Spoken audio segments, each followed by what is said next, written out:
Shalom,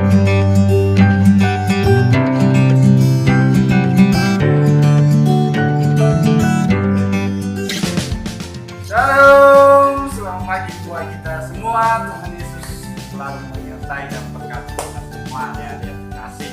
Ya, puji nama Tuhan. Di pagi hari ini kita akan belajar tentang firman Tuhan yang bertema orang berbahagia. Ya, dari temanya aja sudah menarik bahwa orang berbahagia. Jadi orang yang berbahagia tentunya semua orang ingin menjadi orang yang berbahagia. Ya kan? Saya juga mau orang yang jadi orang yang berbahagia. Nah, dalam firman Tuhan kita akan belajar siapakah orang-orang yang berbahagia. Ya. Ini adalah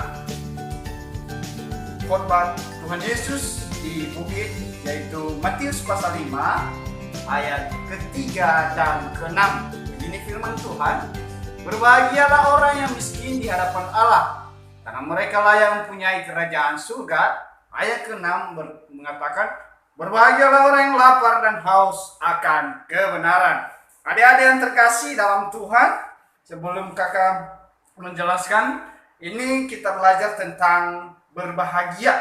Ya, dalam bahasa Yunani bisa dikatakan krous meriglosa, atau ada kata lain mengatakan makarios, ya, makarios, yang artinya selain dari berbahagia juga bisa dikatakan berarti diberkati atau untung, ya, menjadi orang-orang yang untung. Nah, adik-adik yang terkasih dalam Tuhan, ini Tuhan Yesus ketika dia melihat orang-orang, ketika dia mau mengajar murid-muridnya dan 12 orang, dia mengatakan dan dia melihat orang-orang yang begitu berpondong-pondong datang kepada Tuhan Yesus. Nah, Tuhan Yesus mengatakan, inilah orang-orang yang berbahagia itu. Nah, jadi sebelum hal itu, di dalam perjanjian lama, adik-adik yang terkasih dalam Tuhan, orang miskin seringkali menjadi gambaran yang memiliki rendah hati dan menyangkal diri, ya. Jadi itu orang-orang yang, atau bisa dikatakan orang-orang yang sengsara ini atau orang-orang miskin ini di dalam PL itu orang yang sangat diremehkan, ya, orang yang sangat diremehkan oleh orang lain, sehingga tidak mungkin bergantung dengan dan berharap kepada siapapun. Nah, oleh sebab itu tentunya mereka ini hanya bergantung serta berharap kepada Tuhan. Jadi kata miskin di hadapan Allah bisa dikatakan dalam bahasa Yunani Ptochos tu pneumati, ya, artinya miskin di dalam roh, ya. Miskin di sini tidak menunjukkan bahwa miskin secara materi, tetapi secara rohani. Jadi miskin di hadapan Allah artinya menyadari kemiskinan dirinya di dalam rohani, bahwa seseorang tidak ada artinya tanpa Tuhan dan betapa ia sangat membutuhkan Tuhan. Jadi itulah yang layak di hadapan Tuhan. Adik-adik yang terkasih dalam Tuhan, kita belajar di sini. Ini adalah kenapa Yesus mengatakan ini adalah orang-orang yang berbahagia. Kenapa? Karena mereka memiliki satu kerinduan di dalam diri mereka. Tuhan Yesus melihat orang-orang ini adalah punya kerinduan untuk datang kepada Tuhan, untuk mendengarkan setiap firman yang disampaikan oleh Tuhan. Adik-adik yang terkasih dalam Tuhan, kiranya kita juga memiliki seperti yang dikatakan oleh Tuhan Yesus ini.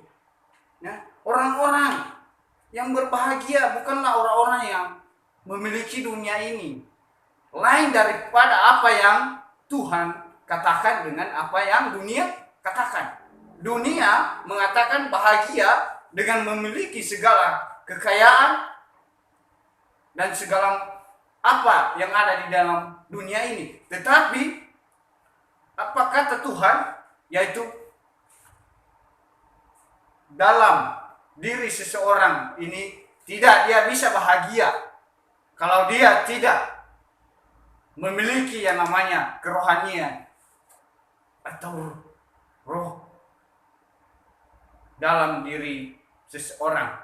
Nah, kerohanian kita. Tentunya kita ini adalah orang-orang sederhana, dan saya percaya bahwa orang-orang yang datang pada saat itu adalah orang-orang yang sederhana, bukan orang-orang kaya, bukan orang-orang yang punya pakat untuk datang kepada Yesus, tetapi orang-orang yang ini adalah orang-orang yang haus akan firman Tuhan, orang-orang yang lapar firman Tuhan. Jiwa mereka haus, lapar, supaya kehidupan, supaya roh mereka bisa memiliki kekuatan damai sejahtera. Nah, untuk itu adik-adik yang terkasih dalam Tuhan, tentunya kita juga mau menjadi orang berbahagia yang dikatakan Tuhan. Orang yang menjadi berbahagia adalah orang-orang yang suka mendengarkan firman Tuhan. Orang-orang yang berbahagia adalah orang-orang yang mau diajar firman Tuhan atau diajar dalam hal yang baik. Ya. Orang-orang yang berbahagia adalah orang-orang yang suka merenungkan firman Tuhan dan memperkatakan firman Tuhan. Bahkan di dalamnya kita bisa membaca dalam Yosua pasal 1 ayat 8 dikatakan di sana, janganlah lupa memperkatakan kitab Taurat ini, tetapi renungkanlah itu siang dan malam, supaya engkau bertindak berhati-hati sesuai dengan segala yang tertulis di dalamnya, sebab dengan demikian perjalanan akan berhasil dan engkau akan beruntung. Ya, bahkan juga dalam firman Tuhan di Mazmur, ya, kalau kita membaca di Mazmur dikatakan di sana orang yang berbahagia itu bagaimana?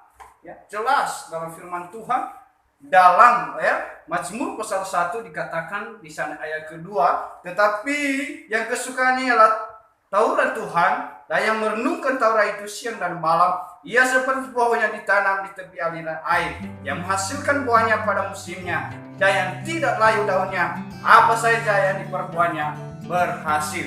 Dalam firman Tuhan pada pagi hari ini, kita ini mau menjadi orang yang berbahagia di dalam Tuhan. Amin. Kita menjadi orang yang berbahagia di dalam Tuhan. Maka untuk itu mari kita memiliki rasa rindu mencari Tuhan, rasa rindu mau selalu mendengarkan firman Tuhan, rasa rindu ini mau diajar firman Tuhan, ya, memperkatakan firman Tuhan dan melakukan firman Tuhan. Nah, ini ada beberapa hal yang kami sampaikan, kiranya kita ini menjadi orang-orang yang berbahagia. Amin.